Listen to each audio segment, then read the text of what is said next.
नमस्कार दोस्तों, मेरा नाम अमिताभ शर्मा है। मैं मध्य प्रदेश के उज्जैन शहर में एस्ट्रोलॉजी में काम करता हूँ। आज सुबह एक सज्जन मुझसे मिलने के लिए आए थे। अपने बेटे की पत्रिका लेकर के आए थे वो, और उन्हें कन्फ्यूज़न ये था कि ये कुंडली मंगली है कि नहीं। वो कंप्यूटर में जब उस कुंडली को देखते हैं तो कंप्यूटर उसे मंगली की तरह ट्रीट करता है। किसी एस्ट्रोलॉजर को भी उन्होंने दिखाई थी तो उन्होंने बताया था कि उसमें मंगल नहीं है। इस तरह के सवाल अक्सर मेरे सामने आते हैं। कई लोग इस तरह के सवाल लेकर के आते हैं, कुंडली में मंगल है कि नहीं, किसी की कुंडली में मंगल है, बिना मंगली वाले लड़के या लड़की से उसका विवाह कर सकते हैं कि नहीं, आंशिक मंगल है क्या, मंगल का शनि से परिहार हो जाता है क्या। ऐसे ढेरों तरह के सवाल लेकर के लोग मुझसे मिलते हैं। तो आज मैंने सोचा कि इसी विषय को लेकर के एक वीडियो बनाया जाए, जिससे आप लोगों का ये कन्फ्यूज़न दूर हो जाए। तो दोस्तों, सबसे पहले मैं आप लोगों को बताता हूँ कि मंगली कुंडली क्या होती है। जैसा कि हम जानते हैं दोस्तों, मंगल की जो दृष्टियाँ होती हैं वो होती हैं 1, 4, 7 और 8।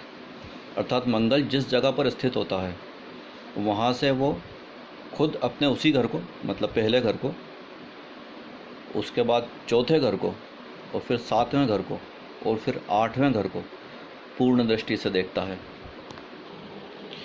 बस यही आधार है किसी कुंडली के मंगली या मंगली नहीं होने का। दोस्तों, एग्जाम्पल के लिए मैंने यहाँ पर एक मेष लग्न की कुंडली बनाई हुई है, और इसमें मैं आपको दिखाता हूँ कि मंगली कुंडली किसे कहते हैं।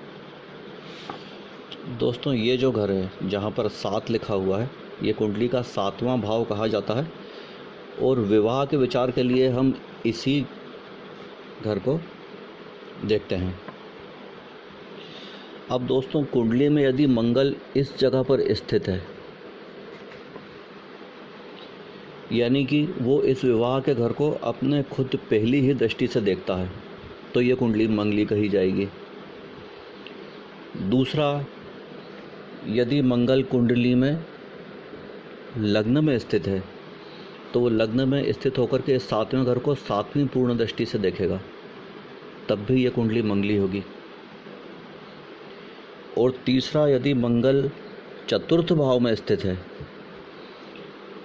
अर्थात यहाँ बैठ कर के मंगल सप्तम भाव को चतुर्थ पूर्ण दृष्टि से देखेगा, तो इस स्थिति में भी ये कुंडली मंगली कही जाएगी।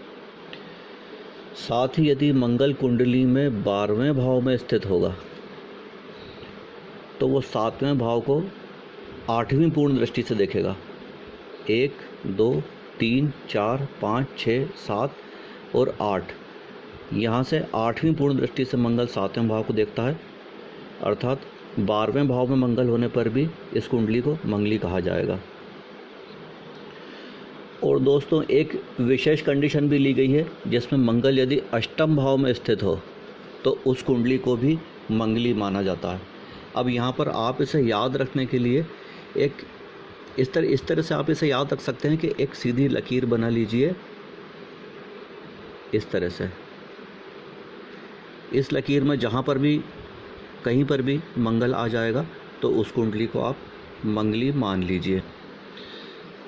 अब दोस्तों, भारी मंगल और आंशिक मंगल क्या होता है उस पर थोड़ा विचार कर लेते हैं। दोस्तों, क्योंकि सप्तम भाव जो होता है ये मारक घर भी होता है, इसलिए सप्तम भाव में यदि मंगल स्थित है तो हम इसे भारी मंगल मानते हैं। साथ में जो अष्टम भाव होता है ये भी मृत्यु का घर माना जाता है, यहाँ पर मंगल होने पर भी हम इसे भारी मंगल मानते हैं। और व्यय स्थान में 12वें भाव में मंगल होने पर भी हम इसे भारी मंगल मानते हैं। आंशिक मंगल जैसी कोई चीज़ नहीं होती दोस्तों, या तो मंगल होता है या मंगल नहीं होता है। तो 1, 2, 3, 4 और 5 जो मंगल की जगह हैं, उसमें से 3 जगहों को 7वीं, 8वीं और 12वीं जगह पर मंगल होने पर हम उसे भारी मंगल मानते हैं, और पहले और चौथे भाव में होने पर केवल हम उसे मंगली कुंडली कहते हैं। अब दोस्तों, एक सवाल ये उठता है कि मंगल का क्या शनि से परिहार होता है? नहीं दोस्तों, मंगल का शनि से परिहार नहीं होता।